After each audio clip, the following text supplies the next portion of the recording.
Hai, Assalamualaikum warahmatullahi wabarakatuh.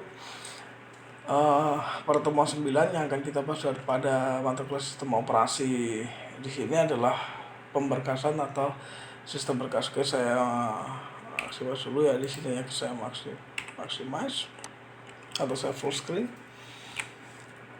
Tujuan instruksionalnya adalah tinjauan instruksionalnya secara umum atau TIU. Mahasiswa mampu menjelaskan sistem pemberkasan.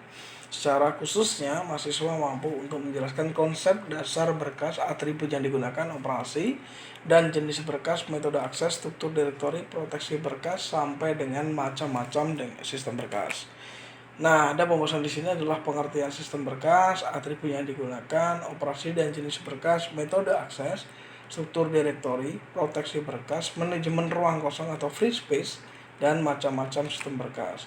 Nah, sistem berkas itu sendiri adalah merupakan mekanisme penyimpanan online serta untuk akses baik data maupun program yang berada dalam sistem operasi. Nah, dua bagian penting pada sistem berkas adalah pertama, kumpulan berkas sebagai tempat penyimpanan data. Yang kedua, struktur direktori yang mengatur dan menyediakan informasi mengenai seluruh berkas dalam sistem. Sedangkan atribut berkas adalah nama, merupakan satu-satunya informasi yang tetap dalam bentuk yang bisa dibaca oleh manusia atau human readable form. Tipe dibutuhkan untuk sistem yang mendukung beberapa tipe berbeda. Ada lokasi, merupakan pointer ke device dan ke lokasi berkas pada device tersebut. Nah, ada ukuran di sini, ukuran atau size, yaitu ukuran berkas pada saat itu baik dalam byte, huruf maupun blok di sini. Proteksi adalah informasi mengenai kontrol akses. Misalnya nih, siapa saja yang boleh membaca, menulis, dan mengeksekusi berkas. Ada waktu, tanggal, dan identifikasi pengguna sendiri. Nah, operasi berkas meliputi dari membuat sebuah berkas, menulis pada sebuah berkas, membaca sebuah berkas, menempatkan kembali sebuah berkas, menghapus sebuah berkas, dan memendekkan berkas. Ini adalah contoh-contoh dari jenis berkas. Ada jenis berkas, akhiran, dan fungsi. Jenis berkas executable akhirnya adalah exe, combat, dan bin. Misalnya contoh seperti ini ya. Fungsinya adalah program yang siap dijalankan atau executable yang digunakan di sini. Sedangkan jenis berkas objek akhirnya adalah OBJ atau O yang di sana. Ini bahasa mesin yang digunakan atau ASM kalau kita jalankan di atas ya, untuk assembler atau executable yang di sini. Ada kode asal source adalah C, CC, PAS, Java, ASM tadi ya di sini. Jadi ASM ada di source code ya. Maaf, ini ralat ya. Ada di ASM, ada di source code. Kode asal dari berbagai bahasa. Kalau di sini adalah assemblernya atau bahasa mesin ya. Terus ada batch, dan SH perintah pada shell. Ini yang digunakan untuk versi Windows dan untuk versi Linux itu sendiri. Sedangkan teks, TXT atau doc, data teks dan dokumen. Pengolah kata adalah WPD, teks dan doc, format jenis pengolah data. Untuk di library, jenis berkas library itu akhirnya ada lib, DLL. Biasanya kalau di sistem C32 ada DLL ya. Di sini bisa dilihat untuk komponen DLL atau library untuk kalau sudah rantai program ya digunakan di sini ya. Ada print dan gambar. Kalau jenis gambar jenis berkas seperti ini akhirnya adalah PS, DVI, GIF, formatnya adalah ASCII yang digunakan. Jenis berkas archive adalah ARC, zip, dan tar. Ini fungsinya beberapa berkas yang dikumpulkan menjadi satu berkas atau unzipped yang disediakan di sini. Nah, metode akses meliputi yang akan dibahas di sini meliputi dari akses secara berurutan, akses langsung, dan akses dengan menggunakan indeks.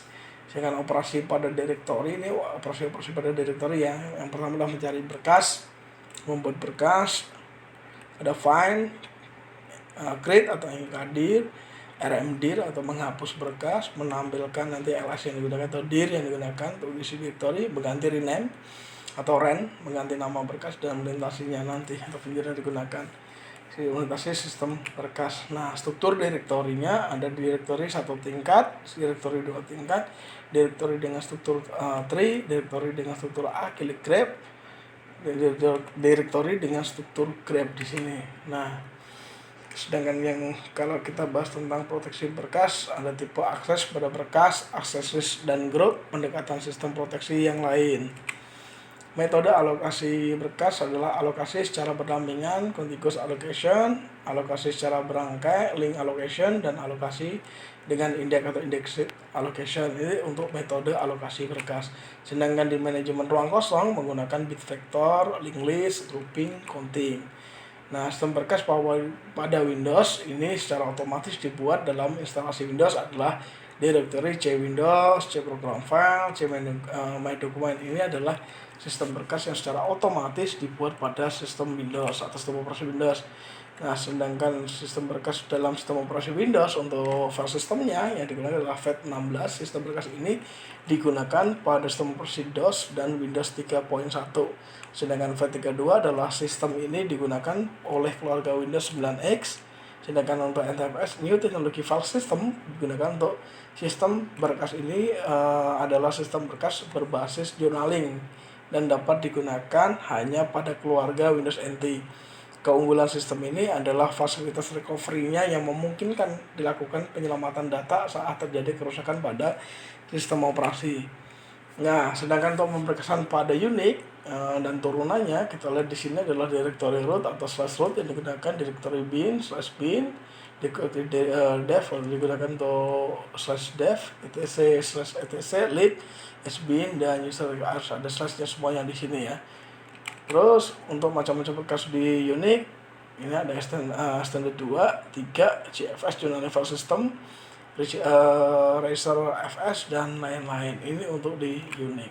Oke, saya kira seperti itu untuk pemberkasan. Cukup untuk di penjelasan kali ini, dan saya akhiri. Wassalamualaikum warahmatullahi wabarakatuh.